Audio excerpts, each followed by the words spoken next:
안녕하세요. 더불어민주당 박찬대 의원입니다. 검찰 6대 정치 조작 사건 진상규명 특별위원회 구성 제안에 대한 기자회견을 하도록 하겠습니다.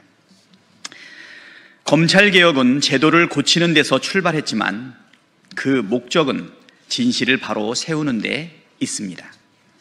국민의 신뢰를 되찾고 사회 통합으로 나아가는 첫 걸음입니다.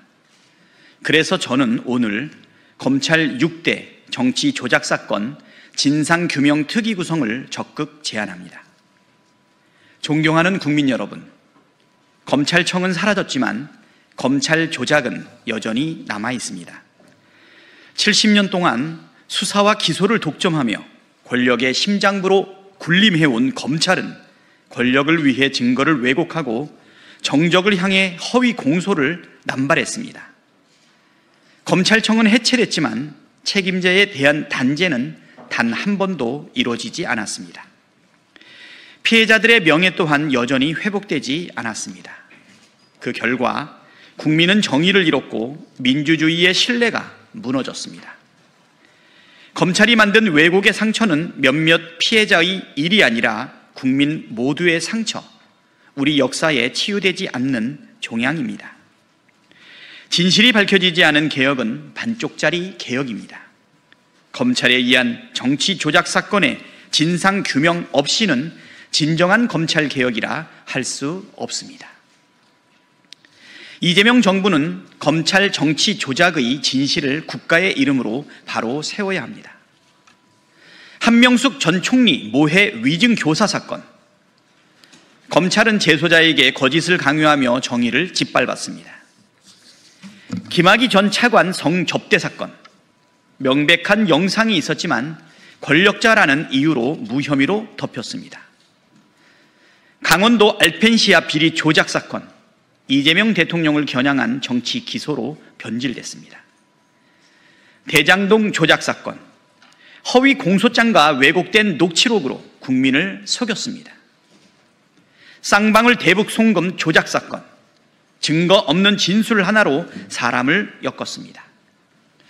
도이치모터스 주가 조작 불기소 사건, 대통령 부인 김건희는 비켜가고 국민의 분노만 남았습니다. 이 6사건은 정치 검찰에 민낯이자 검찰권 남용이 낳은 비극의 기록입니다. 검찰개혁은 결국 행정부 개혁이며 권력기관 개혁의 완성 단계입니다. 그러나 검찰이 스스로 개혁하지 못했기에 검찰청은 역사 속으로 사라지게 됐습니다. 이제는 행정부 내 조정권과 중립성을 갖춘 국무조정실이 개혁의 주체로 나서야 합니다. 검찰의 손에서 벗어난 진상규명은 정쟁이 아니라 국가 시스템의 복원입니다. 정치적 이해관계를 넘어선 진실규명을 위해 그 중심에 국무조정실이 서야 합니다. 저는 지난 10월에 출범한 국무총리 산하 검찰개혁추진단 내에 검찰 정치 조작 사건 진상규명 특위를 구성할 것을 제안합니다. 검찰 정치 조작 사건 진상규명 특위는 첫째, 조작 사건의 전모를 국민 앞에 공개해야 합니다. 둘째, 피해자들의 명예를 반드시 되돌려주어야 합니다. 셋째, 다시는 이런 일이 반복되지 않도록 제도를 고쳐야 합니다. 이것이 바로 검찰개혁의 실질적 완성이며 이재명 정부가 국민께 약속한 정의의 회복입니다. 존경하는 국민 여러분, 검찰개혁의 끝은 권력을 고치는 일이 아니라 사람의 존엄을 되찾는 일입니다. 기준과 상식을 바로 세우고 억울한 이들의 명예를 회복하며 역사의 상처를 치유하는 일입니다. 잘못된 권력을 바로잡고 무너진 정의의 기준을 바로 세울 때 비로소 국민은 하나가 될 수 있습니다. 통합은 양보가 아니라 정의의 회복에서 시작되기 때문입니다.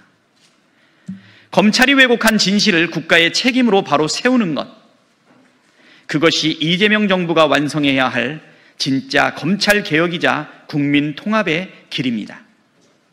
그 첫걸음을 국무조정실이 내주길 바랍니다. 검찰의 시대를 완전히 끝냅시다. 이제는 진실의 시대, 통합의 시대를 열어갑시다. 감사합니다.